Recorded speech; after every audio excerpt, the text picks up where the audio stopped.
essais de solutions pour les exercices sur le cours d'initiation à l'algorithmique partie 2. Vous savez déjà comment nommer un algorithme et comment déclarer les variables. Alors, nous expliquerons uniquement pour chaque essai de solution le corps de l'algorithme qui est la partie située entre début et fin. Exercice 1. Écris un algorithme qui demande deux nombres à l'utilisateur et qui échange la valeur des deux nombres. À la ligne 5, on stocke le premier nombre demandé à l'utilisateur à la ligne 4 dans la variable nombre 1. Pour ne pas perdre le contenu de cette variable nombre 1 au niveau de la ligne 9, où l'ancien contenu de nombre 1 est remplacé par le contenu de nombre 2, on l'affecte à nombre 3 à la ligne 8.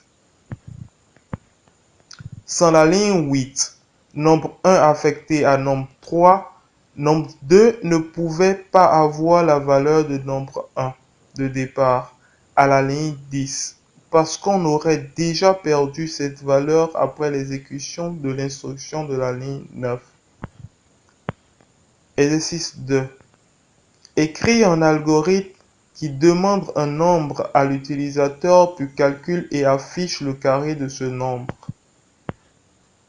Ici, vous devez retenir qu'on pouvait déclarer une autre variable résultat, dans laquelle on stockerait le carré du nombre entré par l'utilisateur. Mais l'expression nombre puissance 2 n'étant pas complexe, on a préféré ne pas déclarer une autre variable. Le symbole circonflexe est le symbole utilisé en algorithme pour exprimer la puissance. Si on déclarait une variable résultat, on aura l'essai de solution ci-dessous.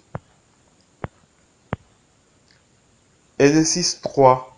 Écris un algorithme qui lit le prix acheté d'un article, le nombre d'articles et le taux de TVA et qui fournit le prix TTC correspondant.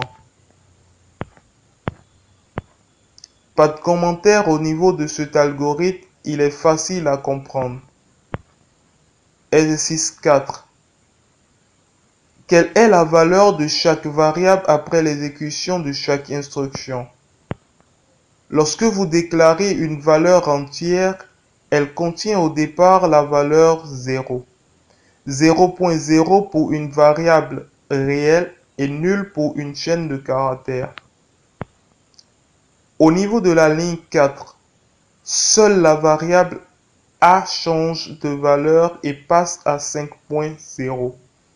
Au niveau de la ligne 5, A est toujours à 5.0 et B passe à 3.0.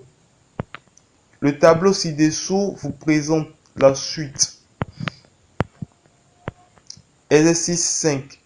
Que se passe-t-il quand l'utilisateur, en voulant entrer un nombre entier, entre une chaîne de caractères? Dans ce cas, l'algorithme ne fonctionnera pas car on attendait plutôt un entier et non une chaîne de caractères. Juste pour vous dire qu'on ne fait jamais confiance à l'utilisateur quand vous demandez à l'utilisateur d'entrer une valeur, n'oubliez pas de contrôler cette valeur avant la suite de l'algorithme. Nous allons vous montrer dans la suite comment faire ce contrôle et amener l'utilisateur à entrer le type de valeur voulu.